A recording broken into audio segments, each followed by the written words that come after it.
Hi guys, so as you know, we will not be having the Degrassi video last weekend because I posted a video, if you haven't seen it, about how my mental health has been suffering, but I said you would get a horror movie video this Wednesday.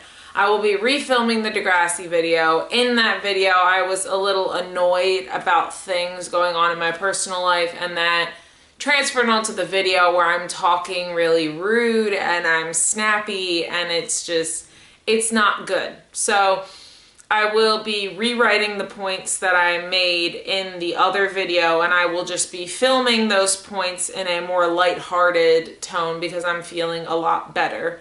But anyway, you know how we do this. I'm going to read the plot, then I'm going to show you my favorite clip, and then we're going to rate it. So let's go. In 2007, 3 years before the Lambert haunting, teenager Quinn Brenner meets with retired demonologist Elise Rayner. Elise reluctantly agrees to try to contact the spirit of Quinn's mother, Lily, who died 1 year prior. However, Elise urges Quinn not to try to contact her mother again after sensing a malevolent force.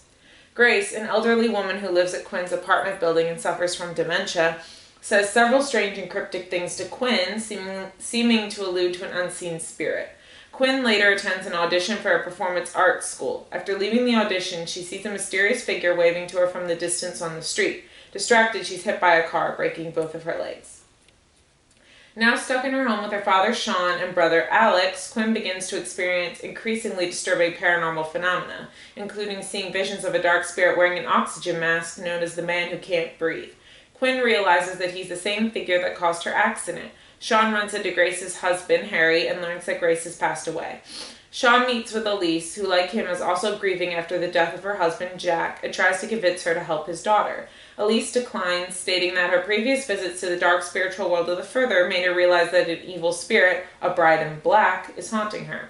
However, she is convinced by her friend and former colleague Carl to continue using her spiritual ability after he reminds her about her successful case involving Josh Lambert in 1986, and that she is stronger than the spirits because she is still alive.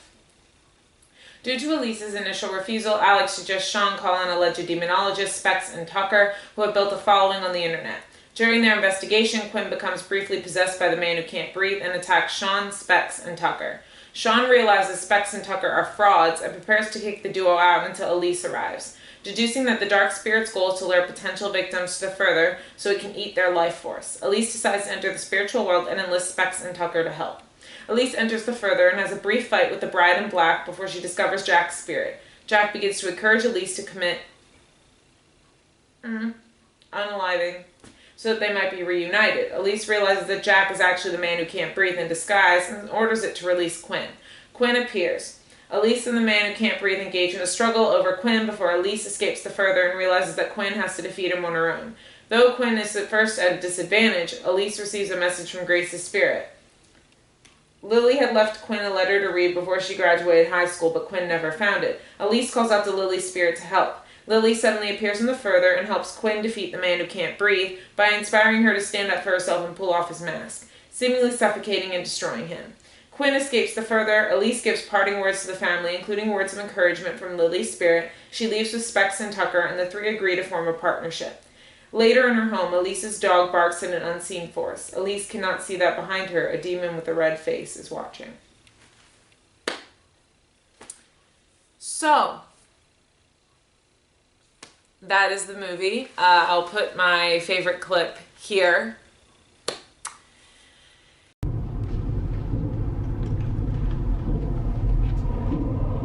Turn around.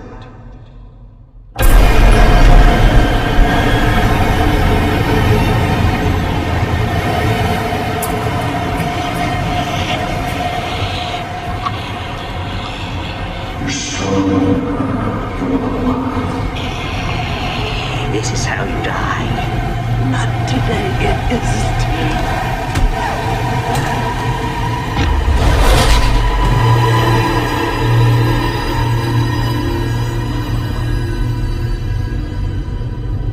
Come on, bitch.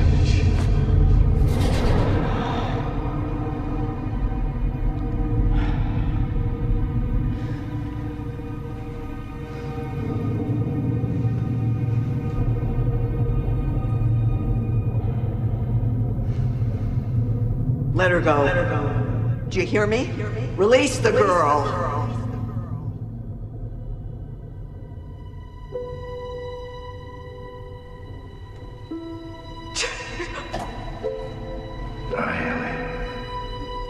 Come.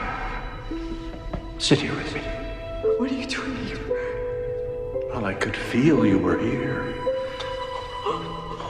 I had to find you. Oh, I've missed you so much.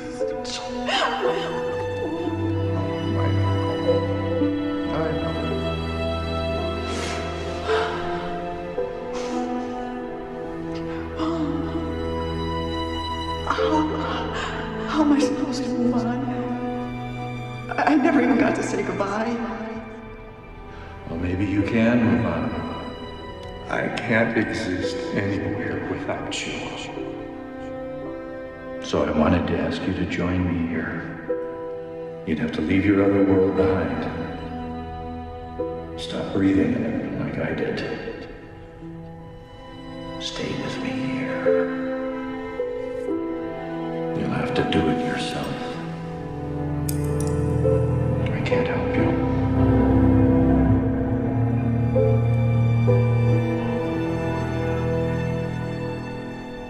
Don't you want to be with me? Want is not a strong enough word. I know my turn to cross over will come.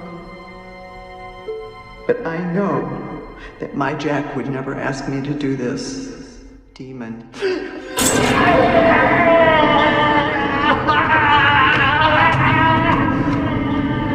Give me the girl now or I'll do a whole lot worse. And I would give this movie probably an 8 out of 10.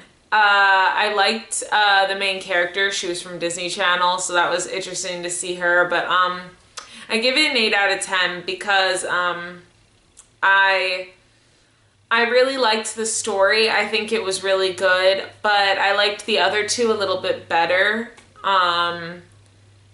And, you know, this one was interesting, though, to see the backstory of Specs and Tucker working separately and then going to work with Elise.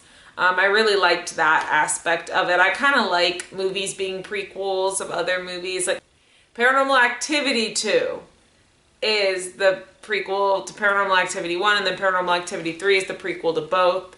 I'm going to cut out the Conjuring one that was by accident. But yeah, apparently, guys, some updates. I will be watching Insidious the Red Door, and I told you that'll come out next spooky season. Same thing with the new Nun will come out next spooky season, but apparently they're working on another Conjuring movie. So I will be keeping up to date. I will watch Insidious the Red Door. I will watch the new Nun movie. I will also be watching the Five Nights at Freddy's movie that comes out, because if you don't know, I am here for the lore. That's it. That's the only reason I'm here, is for the lore. I'm hoping the movie can shed some light on that, so I want to see it. But also, in my opinion, obviously my opinion, you guys can say your opinion in the comments. My opinion, the movie looks fantastic. Like, that production value looks fantastic. The animatronics look so good. Anyway, not to get off track, but I will be watching those 3 movies. And then I will also be watching the new Conjuring when it comes out. So you guys will get so many plethora of movies for next spooky season. This season I thought we'd just do, you know, the Insidious, but there is one more Wednesday after this one, I think. Let me pull up my calendar.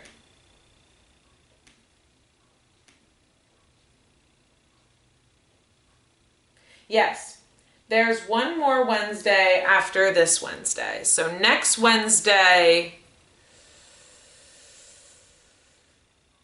There's no Insidious Chapter 4, because then I think it goes straight to Insidious the Red Door, I think. Let me check if I'm right on that. If I can click.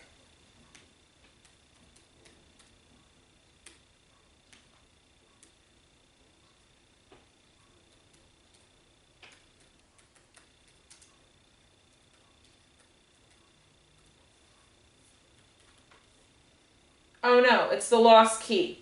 So we can do the Lost Key. Okay, I did watch that one. So that one is when we can do that. That will end spooky season, and then we'll pick up next year's spooky season with The Red Door because I will have watched it by then. Okay, good, great, fantastic. Yeah, next year you guys will be getting The Red Door, the Nun movie, and Five Nights at Freddy. Okay. I'll see you guys in the next video. Bye!